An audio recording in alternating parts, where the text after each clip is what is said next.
আসসালামু আলাইকুম এভরিওয়ান, সবাই কেমন আছো? আশা করি সবাই ভালো আছো। ইসমা রান্নাঘরে সবাইকে স্বাগত। এই গরমে কলিজা ঠান্ডা করা সাবুদানার শরবত নিয়ে তোমাদের সামনে হাজির হয়েছি।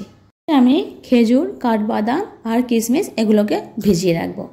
তারপরে চুলায় একটা কড়া বসিয়ে দিয়ে আমি হাফ লিটার দুধ নিয়ে নিয়েছি, ওটাকে আমি জাল করে নেব।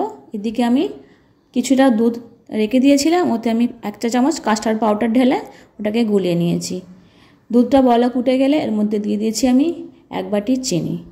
চিনিটাকে নেড়ে চেড়ে ভালো করে বলক উঠে গেলে এর মধ্যে এবার মিশিয়ে দেব কাস্টার্ড পাউডার।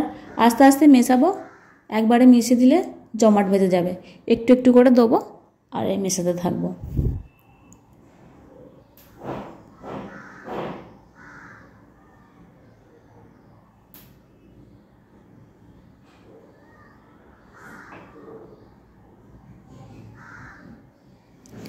এই পর্যায়ে গ্যাসের ফ্লেমটাকে আমি একেবারে লো করে দেবো।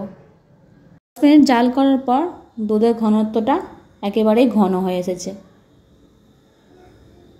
এই পর্যায়ে আমি আরও 2 মিনিট এটাকে জাল করে নেব, কিছুটা ঘন করে নেব।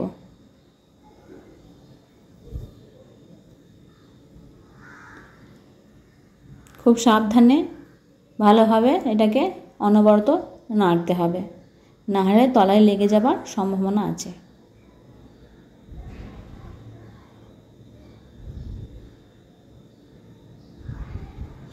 এই সেম প্রসেসে তোমরা এটাকে বানাবে। এবার আমি নামিয়ে নেব, ঠান্ডা করতে দেব কিছুক্ষণের জন্য।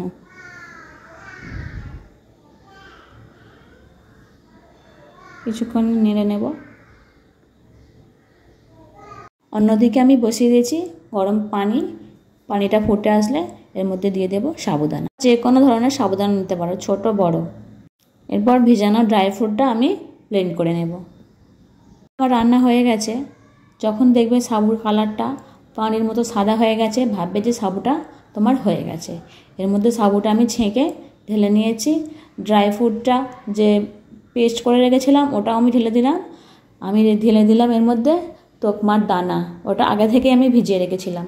এর মধ্যে দিয়ে একেবারে ভালো করে নেড়ে চেড়ে সবগুলো একবারে মিশিয়ে নেব। এর মধ্যে ওই ব্লেন্ডারটা ধুয়ে পানিটা যেটা ছিল ওটাও আমি দিয়ে দিলাম।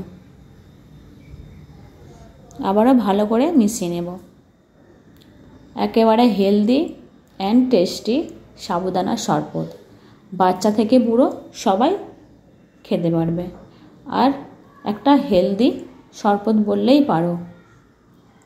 এবার আমি কিছু এর মধ্যে পিস্তা দেখতে সুন্দর লাগার জন্য আমি উপর থেকে দিয়ে দেব।